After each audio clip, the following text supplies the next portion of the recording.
Bismillahirrahmanirrahim. Assalamualaikum warahmatullahi ta'ala wabarakatuh. Waalaikumsalam warahmatullahi wabarakatuh. Alhamdulillahi rabbil alamin wa bihi nasta'in ala umurid dunya waddin. Wassalatu wassalamu ala ashrafil anbiya'i wal mursalin Sayyidina wa habibina wa syafi'ina wa qurrati a'yunina wa maulana Muhammadin sallallahu alaihi wasallam wa ala alihi wa ashabihi wa man tabi'ahum bi ihsanin ila yaumiddin. Asyhadu an la ilaha illallah wahdahu la syarika lah wa asyhadu anna Muhammadan abduhu wa rasuluh la nabiyya ba'dah.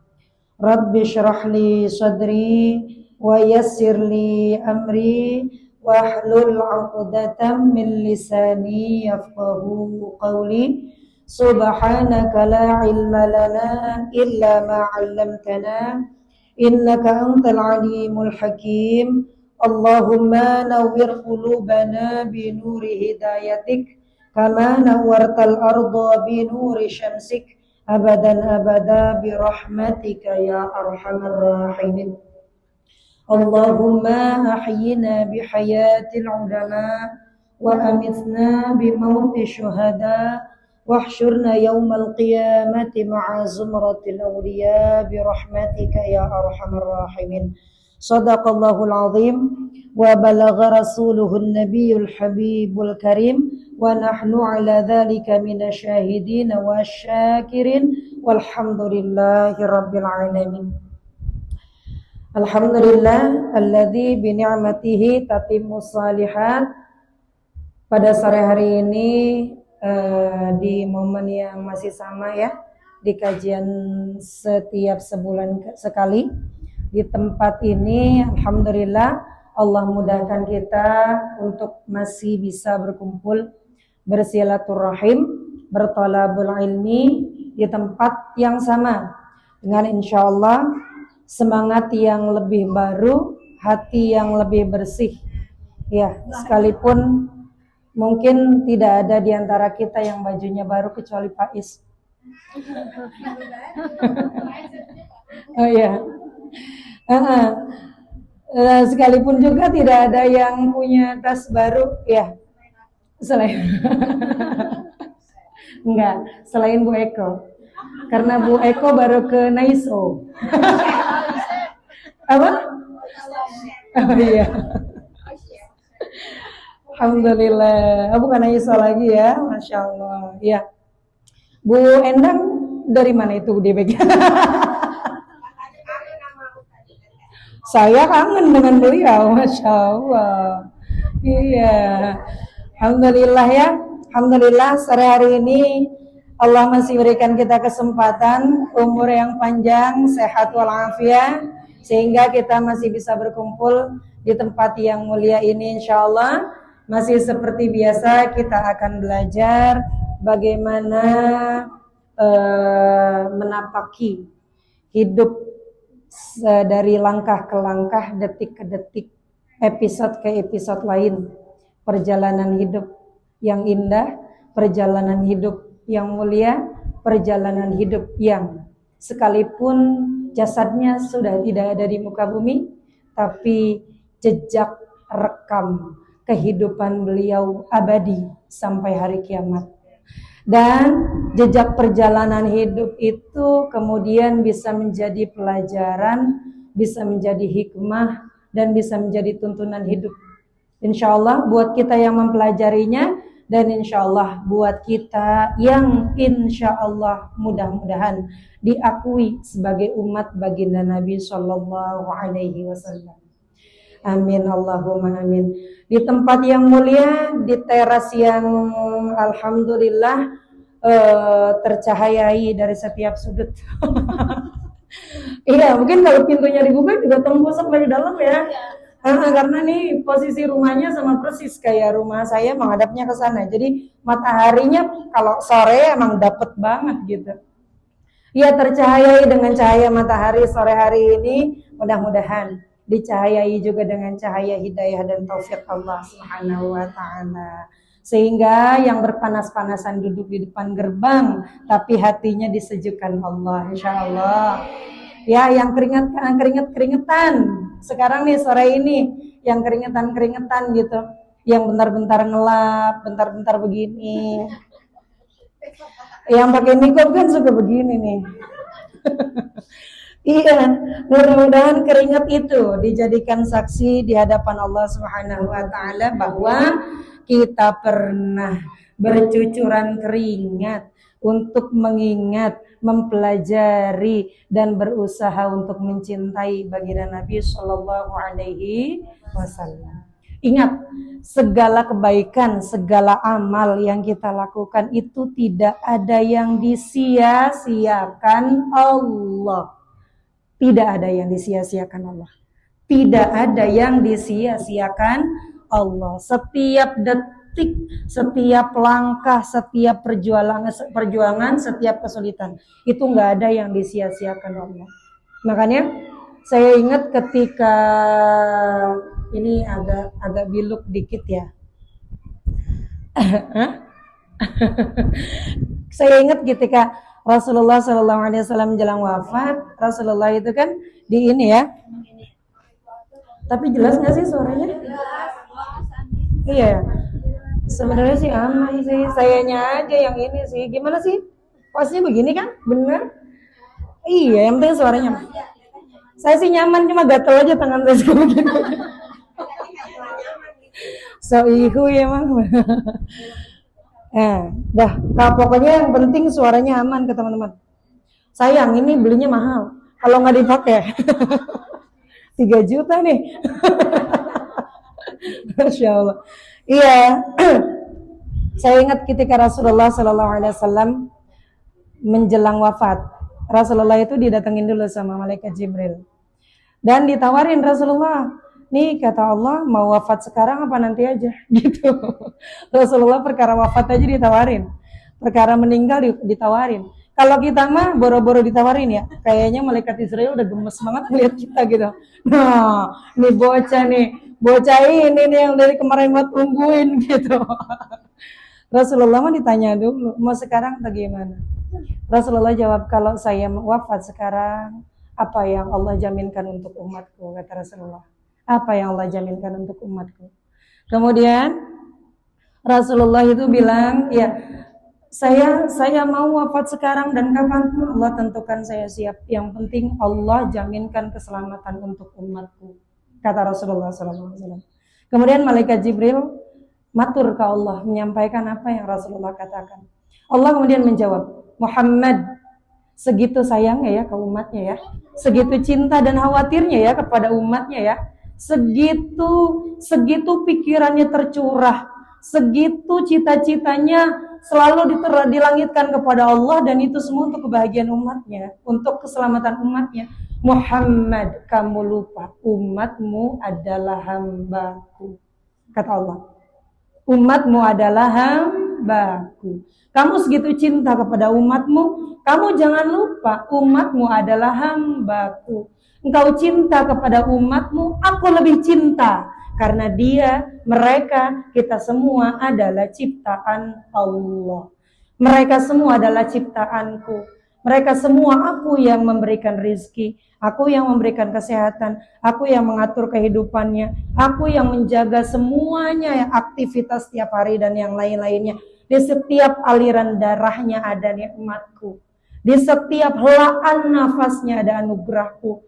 Di setiap gerak-gerik, di setiap detik sehari-harinya itu ada kuasaku, ada irodahku.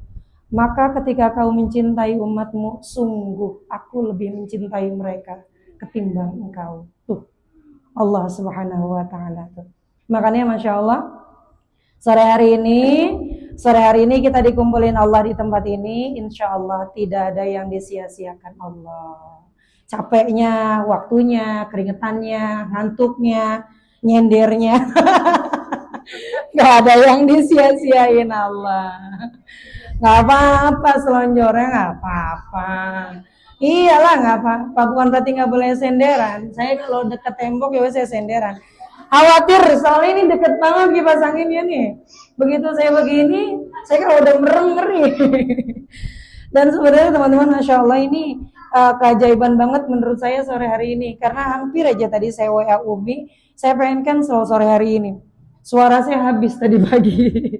Tadi saya ada walimah, saya sampai nyerah baca tahlil, saya kasih ke yang lain. Lanjutin ya baca tahlil, suara saya udah ngap-ngapan ini, udah ngap-ngapan. Saya sampai WA Bunda. Tolong doain saya karena beliau udah sampai Madinah. Alhamdulillah. Beliau sudah sampai Madinah. Saya bilang, dirimu udah di Masjid Nabi, saya teriakin Rasulullah dari sini dan mintakan ke Rasulullah suara saya balikin. Biar sore ini saya prima di majelis khulasa. Saya sampai ya begitu sama beliau. Beliau voice note setelah beliau syuruk, salat syuruk di Masjid Nabawi. Setelah salat syuruk, saya WA beliau begini. Langsung didoain dan Masya Allah pertolongan Allah, ada tetangga saya yang metikin jeruk nipis di depan halaman rumahnya 3 butir. Wasilah itu saya makan. Saya sedot aja gitu, saya isepin. Nggak pakai air, nggak apa, saya isepin aja.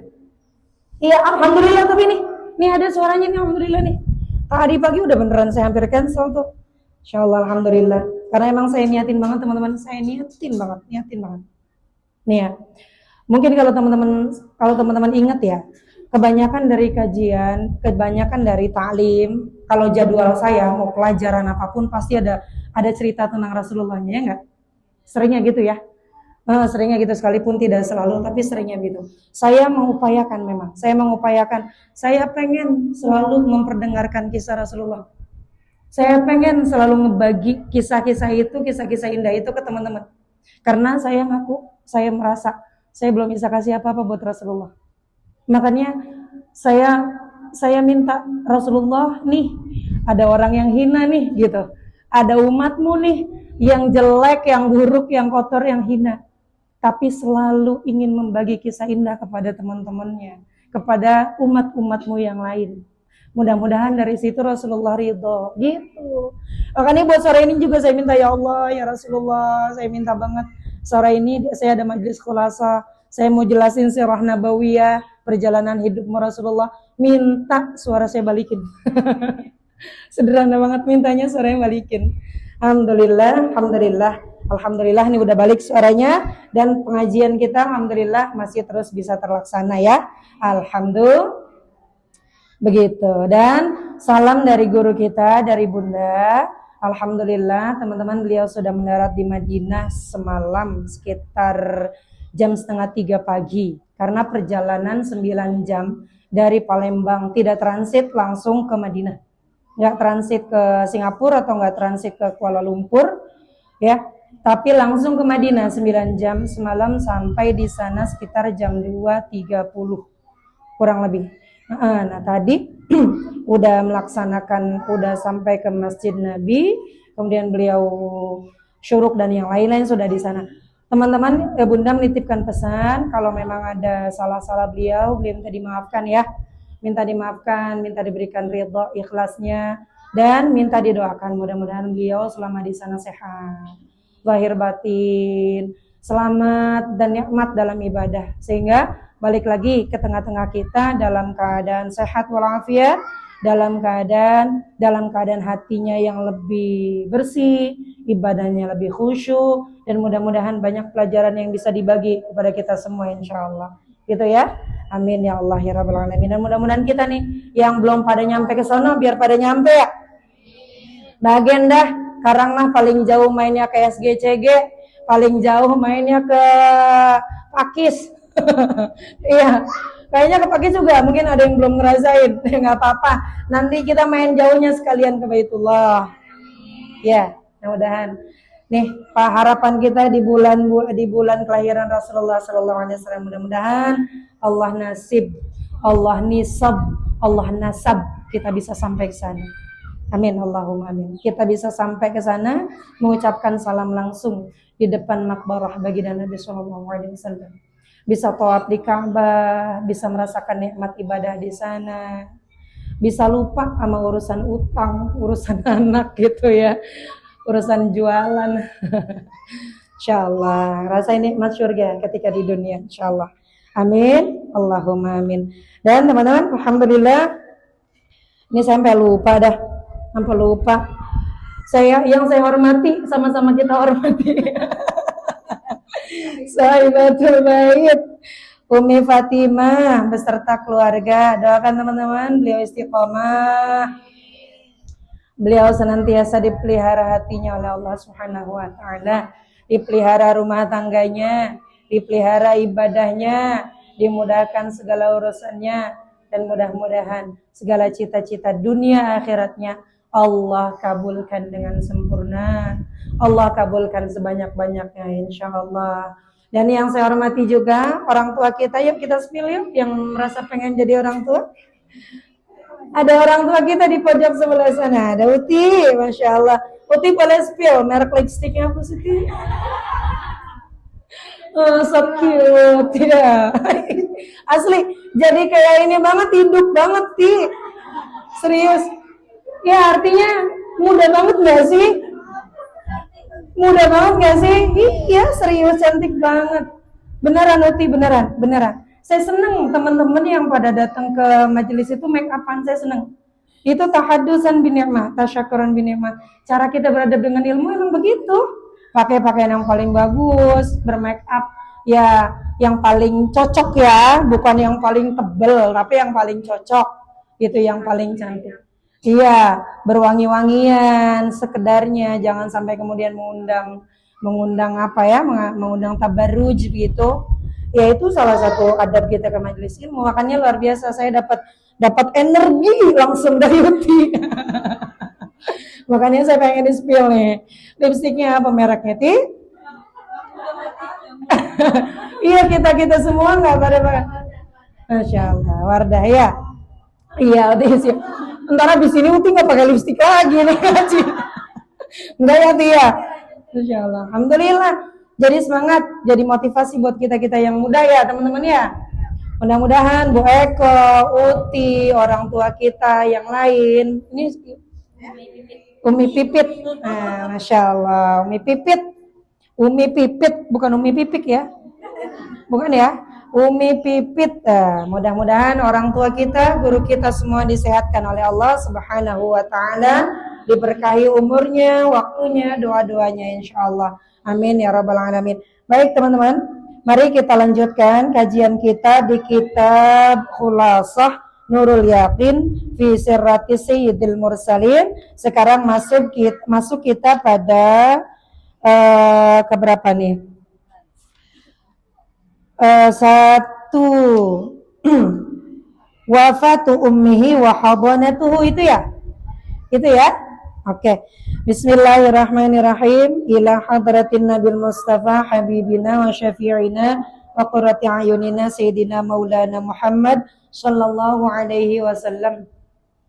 Khususan ila hadrati jami'i masyayikhina wa khususan ila hadrati muallif hadzal kitab Syekh Umar bin Abdul Jabbar wa khususan ila ruhiha ummi Halimah Bushra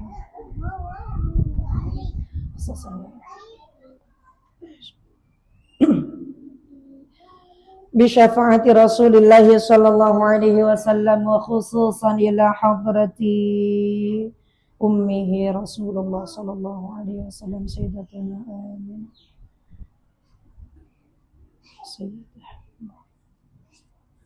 بشفاعة رسول الله صلى الله عليه وسلم. الفاتحة. أعوذ بالله من الشيطان الرجيم.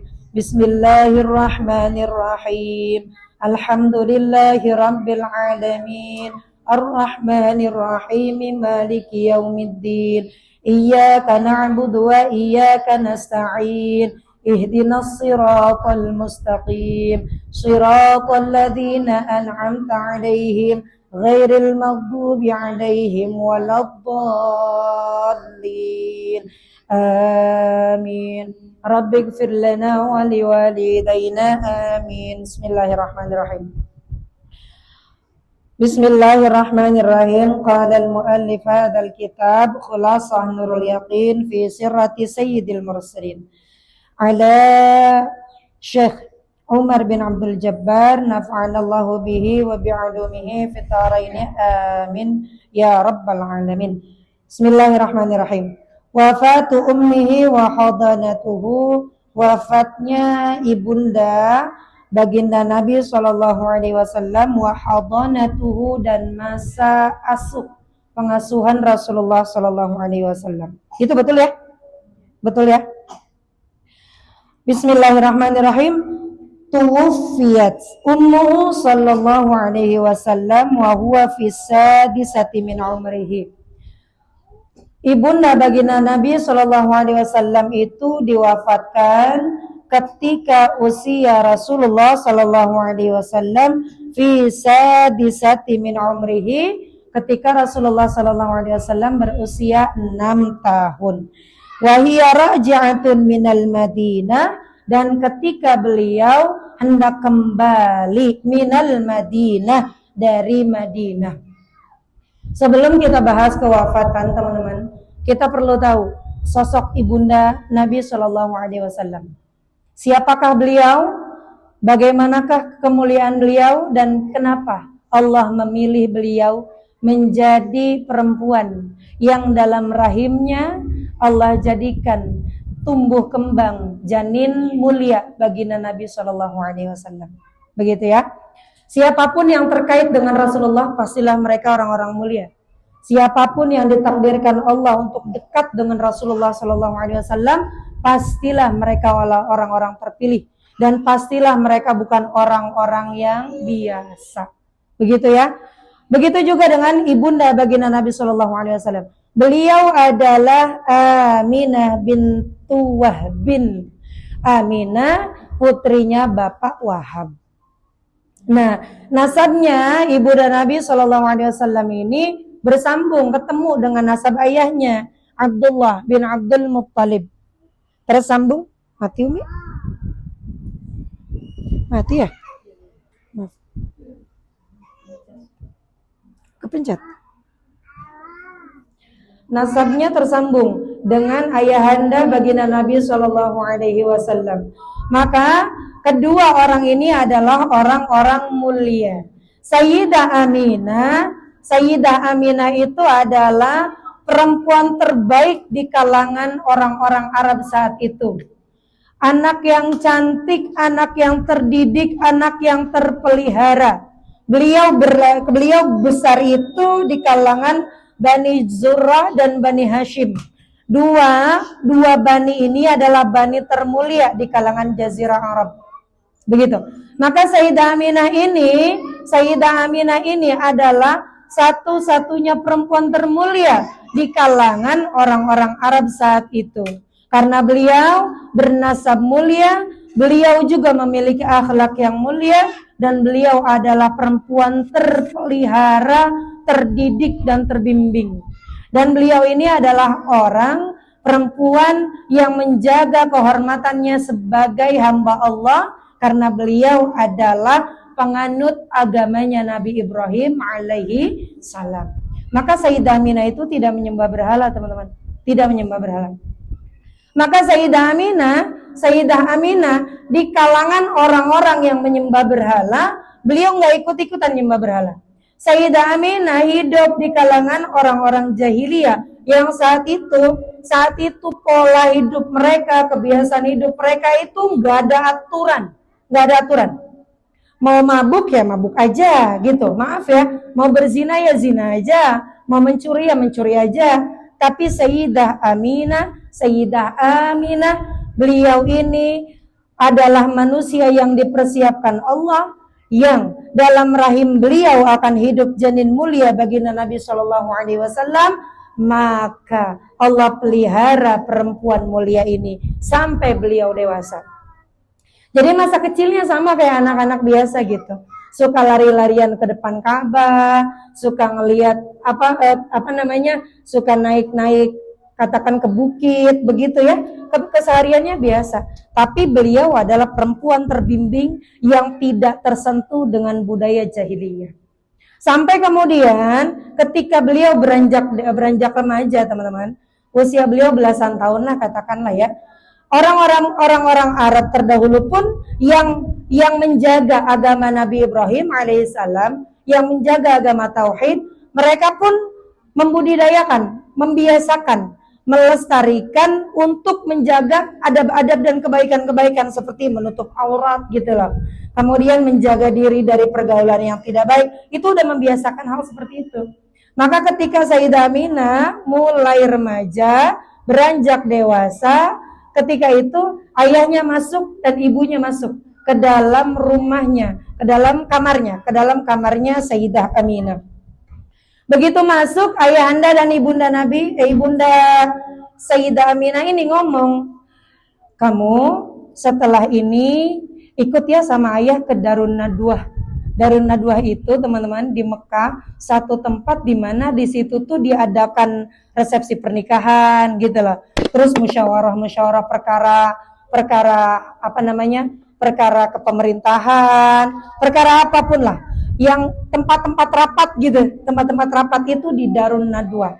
Dan ketika orang mau dibawa ke situ, berarti di situ sudah akan dipastikan ada sesuatu yang akan diberikan kepada anak itu. Nah, Sayyidah Aminah dibilang begitu sama bapaknya, kamu dandan yang rapi, pakai baju yang bagus, nanti ikut ke Darun Nadwah. Nah, di Darun Nadwah itu teman-teman, di Darun Nadwah itu ternyata orang-orang yang lain pun sudah mempersiapkan anak-anaknya sampai di situ. Karena apa? Karena telah ada satu peramal namanya Saudah. Nah, peramal ini, dia ini adalah ahli kitab, orang Yahudi yang bisa meramal wajah-wajah perempuan, wajah-wajah anak-anak gadis saat itu, di mana dari raut wajahnya itu akan bisa dibaca, diprediksi bahwa anak inilah yang kelak akan melahirkan seorang calon nabi akhiruz zaman. Begitu. Ketika Sayyidah Aminah beranjak remaja tadi, teman-teman, itu berita tentang kenabian, berita tentang akan diutusnya seorang nabi akhir zaman, itu udah familiar didengar sama orang-orang Arab saat itu. Orang-orang Yahudi saat itu udah familiar gitu loh. Udah tahu berita tentang itu gitu. Dan apalagi bahwa akan diutusnya nabi akhir zaman itu terutus dan akan lahir dari golongan Bani Hashim atau dari golongan orang-orang Quraisy. Maka Sayyidah Aminah diajak ke Darun Nadwah. Bareng-bareng nih, ini anaknya anaknya Poromlah misal. Anaknya Pojena, udah dibawa nih anak-anak perawannya. Anaknya siapa? Siti misal begitu. Udah dibawa anak-anak perawannya tuh semua tuh gitu kan. Nah, ketika datanglah Sayyidah Aminah dengan kedua orang tuanya, si peramal ini namanya Bu Saudah ini. Ternyata nama Saudah tuh udah banyak ya teman-teman ya. Saudah. Nah, beliau itu ternyata udah datang tuh. Begitu datang diramal satu-satu. Anak yang poromlah dilihatin mukanya. Oh iya, dia mukanya rada tebal. Oh, tapi bibirnya rada tipis sih gitu. Bibir atasnya tipis, bawahnya tipis. Oh, pintar ngomong nih dia nih gitu. Dan yang satu lagi dilihat, yang satu lagi, oh iya, tapi dia ini satu lagi nih, di bibirnya ada telaletnya gitu. Di bibirnya ada telaletnya. Wah, ini pintar ngitung duit nih gitu misal. Itu diramal satu-satu perempuan itu diramal. Sampai kemudian dilihatlah Sayyidah Aminah. Begitu Saudah ini, si peramal ini melihat ke wajahnya Sayyidah Aminah, diperhatikan dari ujung rambut sampai ke ujung kaki, maka si Saudah ini mengatakan bahwa akan lahir seorang manusia paling mulia, akan lahir seorang nabi akhiruz zaman, manusia yang tidak ada tandingannya, tidak ada setaranya sebagai penyelamat untuk semua umat manusia, dan akan lahir dari rahim seorang perempuan mulia ini. Jadi dari semasa beliau gadis, Sayyidah Aminah itu sudah diprediksi akan melahirkan anak paling saleh, manusia terbaik, manusia yang paling dicintai Allah, dan manusia akan membawa keselamatan untuk semua manusia dari zaman Nabi Adam sampai nanti manusia terakhir menjelang 3 detik sebelum kiamat. Begitu. Ya kan? Udah diprediksi tuh dan udah dilihat tanda-tanda itu ada pada Sayyidah Aminah. Nah tuh Sayyidah Aminah dibilang begitu malah, ya Allah, ya Allah, kayak yang jadi muhasabah diri sendiri gitu loh, kayak yang jadi introspeksi. Emang iya ya saya selayak itu, emang iya ya saya sepantas itu, emang iya ya saya diciptakan Allah, ditakdirkan Allah, dipilih Allah untuk itu. Saya hina, saya nggak punya apa-apa gitu loh. Orang mulia tapi tidak merasa dirinya mulia. Orang hebat tapi tidak merasa dirinya hebat. Orang baik tidak merasa dirinya baik. Begitu emang tuh, orang baik tuh begitu. Orang baik tuh begitu. Kebaikannya yang ngelihat itu orang lain, bukan dirinya sendiri. Orang soleh yang bisa ngelihat kesolehannya itu orang, bukan dirinya sendiri. Maka kalau baru sekedar ngaku, gua nih soleh, mungkin istrinya Pak Soleh iya. Ada emang istrinya Pak Soleh? Bu Soleh majuan, ntar geseng. Masya Allah. Iya, kalau cuma sekedar ngelihat, iya nih, udah bisa dawam baca Quran setiap habis sholat 5 lembar gitu ya, udah bisa dawam nih, ya ampun dah soleha banget. Temen saya baca ain aja masih ngeden, gitu masih. Iya beneran.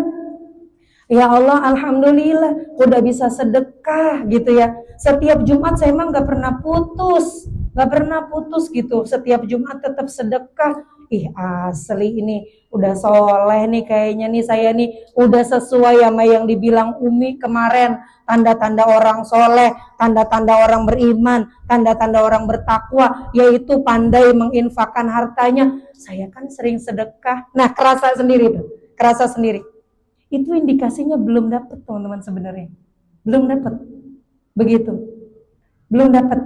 Ya ampun, saya sabar banget loh ngadepin suami saya. Sabar banget saya ngadepin suami saya. Suami saya mau bertingkah bagaimana guys, saya mah sabar. Ini cerita nih sama temennya.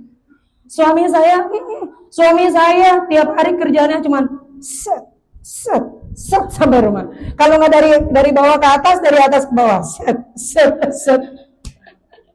Iya gitu kan ya, kayak begitu. Iya. Cuma giliran saya tanya gitu. Ya tadi di tempat kerja ngapain?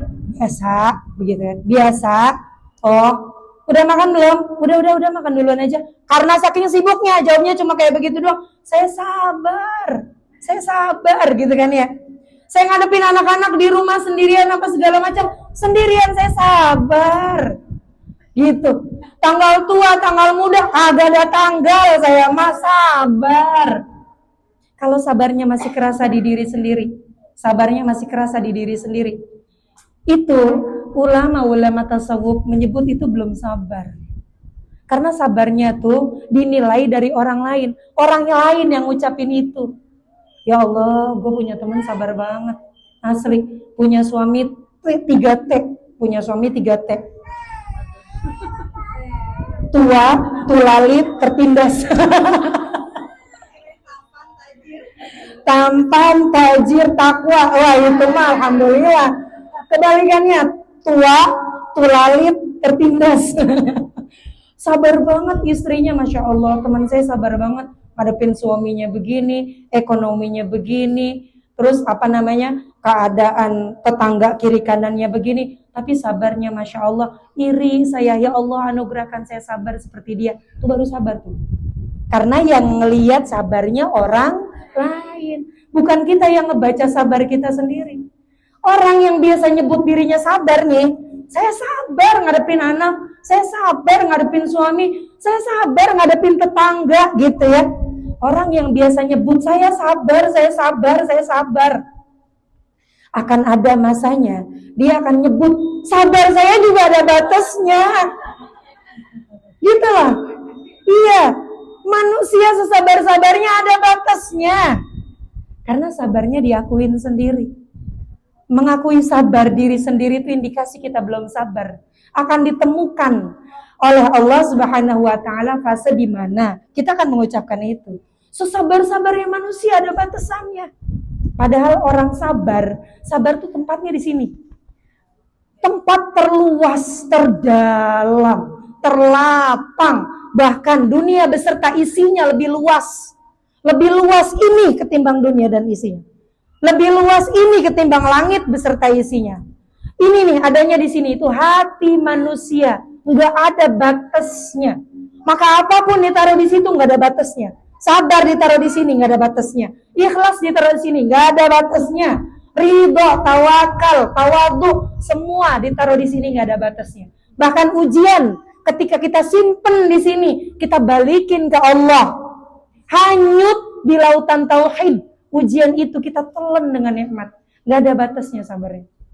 Begitu teman-teman. Begitu. Maka Sayyidah Aminah dikatakan mulia, disebut mulia. Dia nggak ngaku mulia. Karena dia nggak ngerasa kemuliaan itu bersumber dari dirinya. Tapi dia merasa, dia mengakui dirinya tidak mampu melakukan apa-apa kecuali atas pertolongan Allah. Begitu. Nah kita nih udah. Terus gimana dong teh caranya? Caranya gimana? Biar bisa wales, biar bisa santai ngadepin hidup gitu ya. Biar bisa tenang. Kuncinya satu teman-teman. Kuncinya satu. Jalani apapun yang Allah kasih, jalanin aja. Jalanin aja. Apapun yang Allah kasih, jalanin aja. Oh sekarang lagi dikasih sakit. Alhamdulillah ya Allah dikasih sakit. Saya jalanin rasa sakit ini dengan ridho ya Allah. Dah jalanin. Terus suruh berobat, ternyata ke rumah sakit berobat. Terus suruh begini, ternyata suruh opnam, suruh ini, segala macam, jalanin. Jalanin aja udah. Pasang badan dengan takdir yang Allah tentuin. Dah, itu kuncinya. Pasang badan dengan apapun takdir yang Allah kasih. Pasang badan. Ya Allah, saya jalanin. Ya Allah, saya terima. Ya Allah, saya ridha. Bantu saya ya Allah melewati ini dengan cara terbaik. Begitu. Tuh santai itu hidup tuh. Karena yang bikin kita berat itu saat kita berontak dikasih ujian, itu yang bikin berat. Gitu. Kita dikasih ujian berupa anak misalnya. Nih anak saya nih, ya Allah saya kurang apa? Saya tahajudin, gitu ya. Saya kirimin Fatihah setiap sholat. Saya doain sampai bebusa mulut saya teh ngedoain. Abis ngedoain saya omelin sampai habis suara saya teh ngomelin. Kagak juga ada berubahnya. Ya Allah, saya dosa apa sih ya Allah?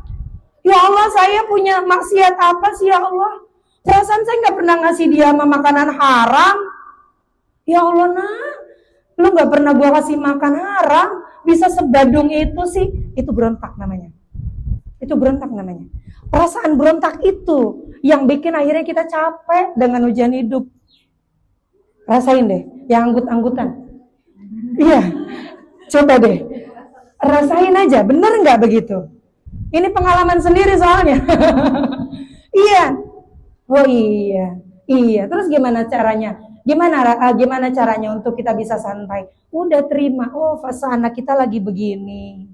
Fase anak kita lagi begini. Jangan berhenti mendoakan, jangan berhenti menasehati, kencengin, tebelin tawakalnya ke Allah. Tuh. Udah santai hidup, sehat zahir batin. Insya Allah sehat zahir batin. Karena kalau hatinya sehat, fisiknya insya Allah sehat. Apa namanya? Mensano en corpore sano. Gitu ya. Benar gak sih begitu? Fil jisli apa? Fil akli salim, al jismu salim, fil akli salim. Gitu ya. Alah, mau meloding semua ini. Ya Allah, begitu teman-teman, begitu. Maka apapun yang menjadi ujian kita, ketika itu Allah kasih dalam hidup kita, terima dulu, jangan berontak. Terima dulu. Ya Allah, saya terima. Ya Allah, saya terima. Saya terima ya Allah, ujian saya berupa anak, saya terima. Ujian saya berupa suami, saya terima. Ujian saya berupa ekonomi, saya terima. Ujian saya berupa mertua, saya terima. Ujian saya berupa penyakit, saya terima. Ujian saya berupa tetangga-tetangga yang yang ekspresif, yang energik, sampai ke mulut-mulutnya energik gitu. Saya terima ya Allah, saya terima. Setelah diterima, nyesek nih rasanya nih kan ya, nyesek ya. Capek gitu, nyesek. Mau nangis, nangis dah nangis. Nangis nggak apa-apa nangis. Boleh kan nangis. Emang kalau nangis itu namanya nggak berontak, enggak. Orang nangis itu bukan berarti lemah. Orang nangis itu bukan berarti nggak ridho, nggak ikhlas, bukan. Allah ciptakan air mata. Air mata itu diciptain buat dialirin, bukan buat disimpan, ditabung, bukan. Terus ditaruh di kulkas, nggak mungkin juga. Udah, waktunya pengen nangis, nangis aja. Nangis. Yang penting jangan bantingin TV, jangan banting magicom, jangan bantingin lemari, jangan. Habis itu tambah nangis. Bingung gantinya dari mana kan ya? Iya makanya gitu. Nangis aja. Setelah nangis, tarik nafas, bilang sama Allah, ya Allah saya ridho. Gitu. Ya Allah saya ridho. Saya masih belajar ini teman-teman, masih belajar. Saya masih belajar. Saya pernah mengalami fase hidup di mana saya ngerasa down. Dan saya berusaha untuk berkomunikasi sebanyak-banyaknya dengan diri sendiri, dengan hati sendiri. Ngobrol terus sama hati itu, ngobrol terus. Sampai terus minta lagi sama Allah, ya Allah bimbing, ya Allah bimbing, ya Allah kuatin, ya Allah mampuin, ya Allah. Udah, setelah itu ridho, ya Allah, ridho, ya Allah, ridho. Ridho. Tuh, nih di sini nih kita bisa ngomong, ya Allah ridho. Sampai rumah ujiannya datang lagi. Ujian ridho pertama nih. Ya Allah iya ya, tadi baru belajar sabar. Ngadepin anak udah begitu lagi aja, udah jebret. Ilmu sabarnya ketika di majelis doang. Gitu teman-teman, gitu ya. Maka Sayyidah Aminah. Setelah itu kemudian, setelah itu akhirnya diprediksilah bahwa Nabi dan Rasul itu akan lahir dari rahim seorang Sayyidah Aminah. Setelah itu kemudian Sayyidah Aminah beranjak dewasa. Setelah beranjak dewasa dicarikanlah ini calon suami. Di waktu yang bersamaan teman-teman, di waktu yang bersamaan ada seorang pemuda yang juga paling mulia di kalangan orang-orang Arab. Nggak ada tandingannya juga. Anaknya cakep, sopan, terus apalagi baik hati, suka menolong, rajin menabung, buang sampah pada tempatnya. Gitu. Pokoknya nih anak cakep banget deh. Namanya Abdullah bin Abdul Muttalib. Ini laki-laki termulia, akhirnya dijodohkan dengan perempuan yang termulia juga.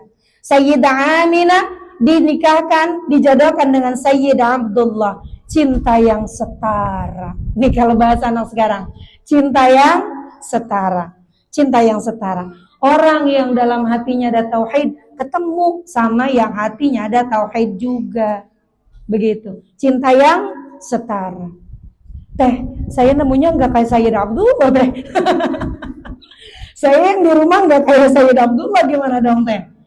Nggak harus kayak Sayyid Abdullah. Yang penting jangan kayak Fir'aun. Udah cukup.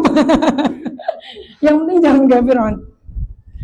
Orang itu semua masing-masing kan dengan sisi baik dan negatifnya, dengan kurang dan lebihnya. Tetangga kita suaminya ganteng, misal ya, tetangga kita suaminya ganteng, tapi maaf mungkin ujiannya dari sisi ekonomi, gitu ya. Suami kita pas-pasan gitu kan ya, pas-pasan gitu. Asal nggak malu-maluin aja dibawa kondangan teman-teman. Kayak begitu.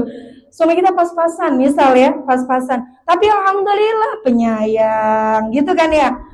Agamanya baik, bisa jadi imam untuk sholat, ngajarin kita baca Quran, ingetin kita saat salah, ngasih masukan saat kita belok. Itu karunia besar. Jangan jadikan iri kita dengan orang itu perihal dunia. Jangan teman-teman. Jangan ya. Jangan. Teman kita suaminya mapan. Gajinya 20 juta, 30 juta gitu ya. Terus juga rumahnya udah lantai 2 lah. Mobilnya juga udah lunas lah dan sebagainya. Terus kita iri perkara dunianya. Kecil, receh. Naudzubillah. Receh teman-teman. Receh. Iri perkara dunia tuh receh. Yang harus kita iriin, yang cemburu halal itu cemburu ketika melihat ketaatan orang lain. Maka ketika melihat orang lain lebih baik dari sisi finansial, coba lihat diri kita. Alhamdulillah, suami saya diberikan Allah ilmu agama yang baik. Maka ia bisa membimbing saya, bisa membimbing anak-anak saya, bisa ngingetin saya, ngajarin saya sholat. Itu rizki luar biasa, nggak kebeli sama duit, nggak kebeli sama duit. Dan suami yang begitu tuh, yang bisa dituntun masuk ke dalam surga, yang bisa nuntun masuk ke surga. Begitu, udah pegang itunya. Perkara dunia bisa ngikutin teman-teman, bisa ngikutin. Begitu ya, makanya Mama Firza, kalau suaminya bukan Abdullah, alhamdulillah. Bukan kan? Bukan Abdullah kan? Bukan. Hah? Iya. Kenapa nggak dikasih Abdullah? Karena kitanya bukan Aminah. Betul ya? Iya. Kita pengen dapat ke Abdullah. Hello. Ente?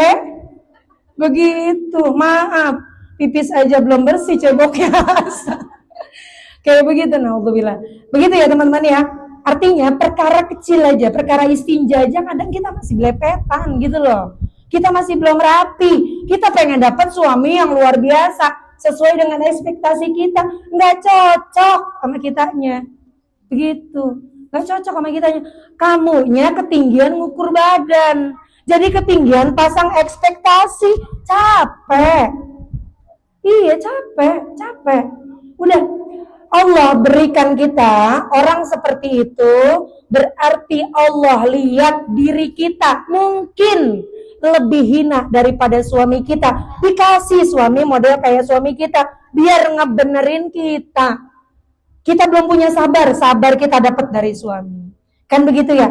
Kita belum punya ikhlas kita mungkin dapat dari suami. Kita belajar kehidupan banyak dari suami. Ya nggak sih teman-teman? Iya begitu. Dah. Oke, setelah itu menikahlah Sayyidah Abdullah dengan Sayyidah Aminah. Setelah menikah 10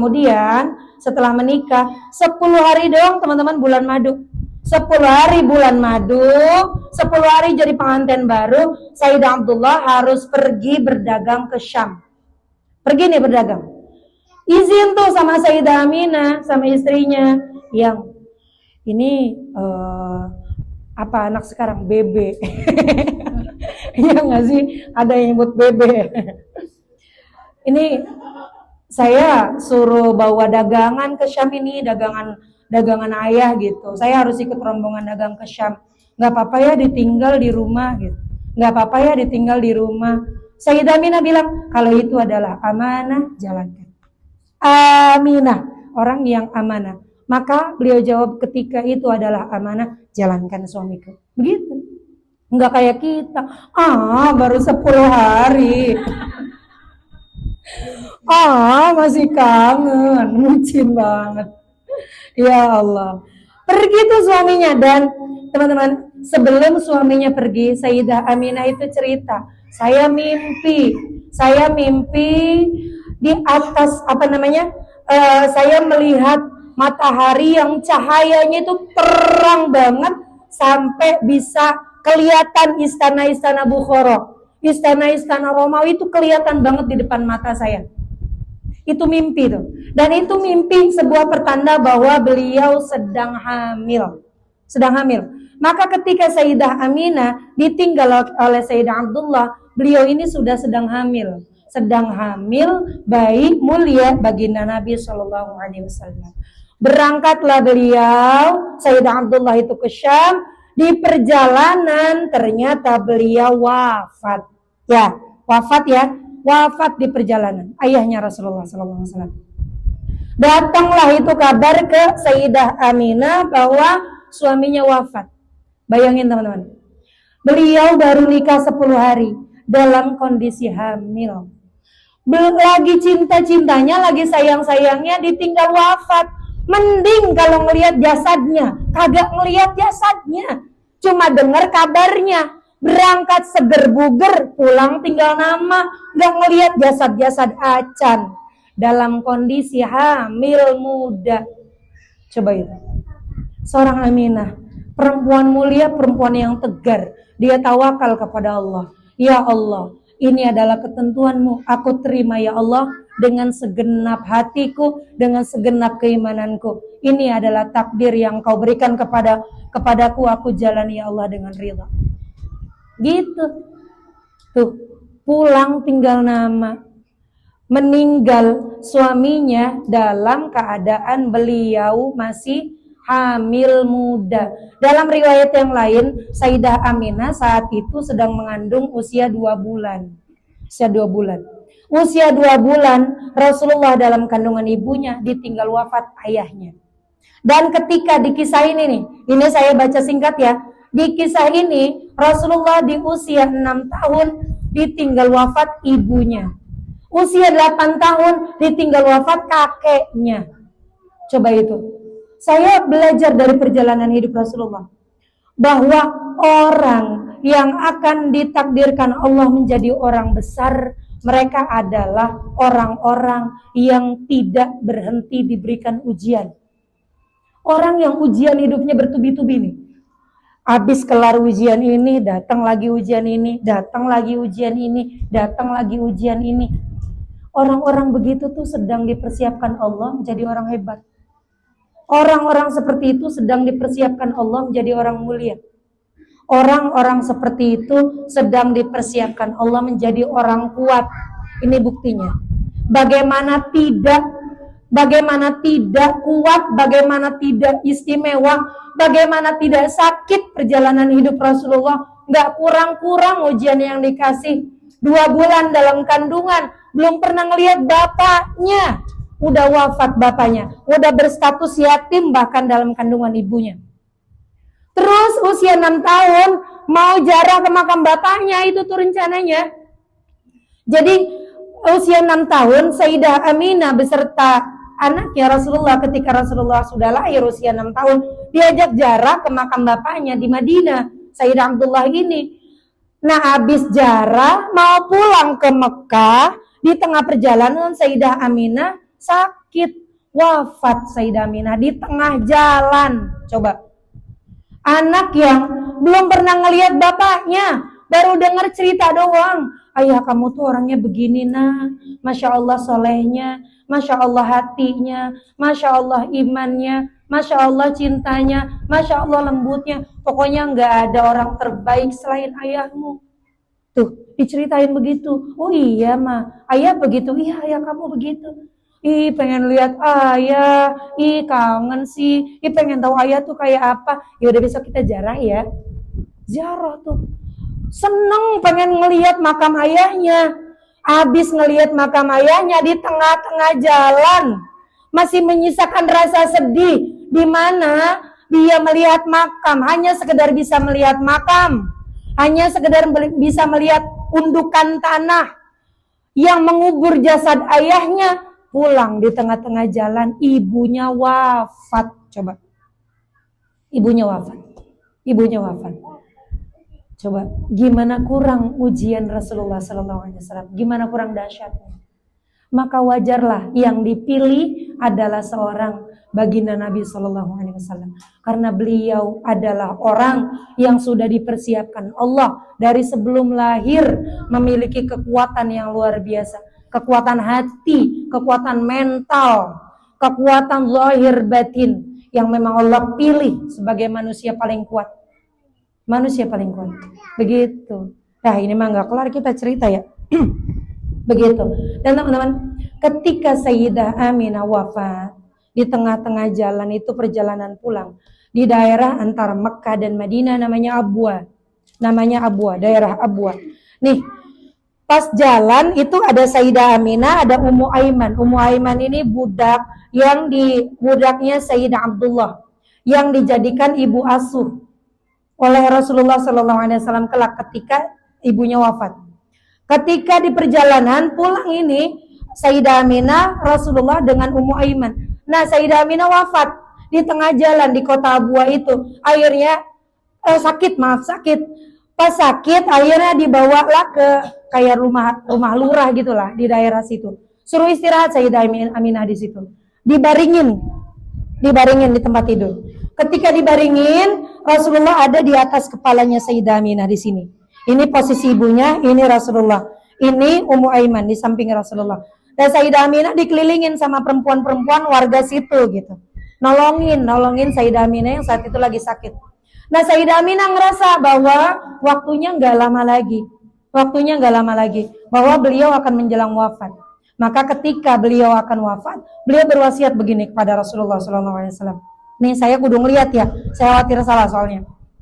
Kata Sayyidah Aminah begini, Baraka fikallahu min ghulamin yabna alladhi min haumatil himami naja bi'aunil malikil mun'ami fudiya ghadata darbi bisihami bimi'ati min ibilin sawami in sahama absartu fil manami fa anta mab'uthun ilal anami.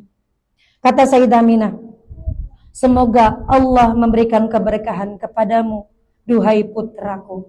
Yadnalladzi min haumatil himami. Wahai anak, wahai putraku yang telah diselamatkan Allah dari penyembelihan. Ingat ceritanya Sayyidah Abdullah yang ditukar dengan 10 ekor unta itu? Naja bi'aunil malikil mun'ami, yang telah diselamatkan dengan pertolongan Allah Al-Maliki yang maha penguasa, Al-Mun'ami yang memberikan karunia. Fudiya ghadata darbi bisyahami bimi'ati min ibilin sawami, yang telah diselamatkan Allah dari kematian yang ditukar dengan 10 ekor unta. In sahha ma absartu fil manami, apabila benar apa yang aku lihat dalam mimpiku, fa anta mab'utsun ilal anami, maka sungguh engkau akan diutus untuk menjadi manusia terpilih untuk seluruh umat manusia. Terus kata Sayyidah Aminah, setelah ngomong kayak begitu kepada Rasulullah, kemudian Sayyidah Aminah bilang begini, Fallah, demi Allah, kullu hayyin mayyit, setiap yang bernyawa itu pasti akan mati. Wa kullu jadidin bal, setiap yang baru itu akan rusak.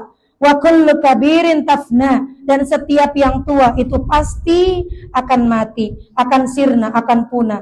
Wa ana maitatun, dan aku sebentar lagi akan mati. Wa dzikri baqin, sedangkan ingatan tentangku itu kekal. Wa qad taraktu khairan walatu tuhran, karena aku telah meninggalkan sesuatu yang baik dan telah melahirkan seorang paling suci. Jasadku telah mati, tapi ingatanku akan kekal sampai hari kiamat. Itu sebab sampai dengan sore ini nama Sayyidah Aminah yang wafat 1400 tahun yang silam, tapi sejarahnya masih kita pelajari sampai dengan saat ini. Itu adalah berkah dari telah dilahirkannya dari rahim suci beliau sesosok bayi suci yang menjadi manusia pilihan Allah, baginda Nabi Shallallahu Alaihi Wasallam. Begitu. Maka siapapun orangnya yang dekat dengan baginda Nabi Shallallahu Alaihi Wasallam, maka kehidupan di dunianya mungkin akan selesai, kehidupan di dunianya mungkin akan habis, tapi ingatan tentang dia, tapi amal-amalnya, tapi kebaikan-kebaikannya, dan insya Allah dia akan dikekalkan di surganya Allah Subhanahu wa Ta'ala, berkah dari rasa cinta dan kedekatannya kepada baginda Nabi Shallallahu Alaihi Wasallam. Mudah-mudahan kita menjadi salah satu dari bagian orang-orang yang diizinkan Allah untuk bisa mendapatkan keutamaan dan keberkahan baginda Nabi sallallahu alaihi wasallam. Amin. Allahumma naqifuna bi barakatil Fatihah. A'udzu billahi minasyaitonir rajim. Bismillahirrahmanirrahim. Alhamdulillahi rabbil الرحمن الرحيم مالك يوم الدين إياك نعبد وإياك نستعين اهدنا الصراط المستقيم صراط الذين أنعمت عليهم غير المغضوب عليهم ولا الضالين آمين. أعوذ بالله من الشيطان الرجيم. بسم الله الرحمن الرحيم. أستغفر الله العظيم أستغفر الله العظيم أستغفر الله العظيم. اللهم صل على سيدنا محمد وعلى آل سيدنا محمد. بسم الله الرحمن الرحيم. ألم نشرح لك صدرك ووضعنا عنك وزرك الذي أنقض ظهرك ورفعنا لك ذكرك فإن مع العسر يسرا إن مع العسر يسرا فإذا فرغت فانصب وإلى ربك فارغب. صدق الله العظيم. ببركة الفاتحة. أعوذ بالله من الشيطان الرجيم. بسم الله الرحمن الرحيم. الحمد لله رب العالمين الرحمن الرحيم مالك يوم الدين إياك نعبد وإياك نستعين اهدنا الصراط المستقيم صراط الذين أنعمت عليهم غير المغضوب عليهم ولا الضالين. آمين. Kurang lebihnya mohon maaf. Usi binafsi wa iyyakunna bitaqwallah. Tsumma assalamualaikum warahmatullahi wabarakatuh.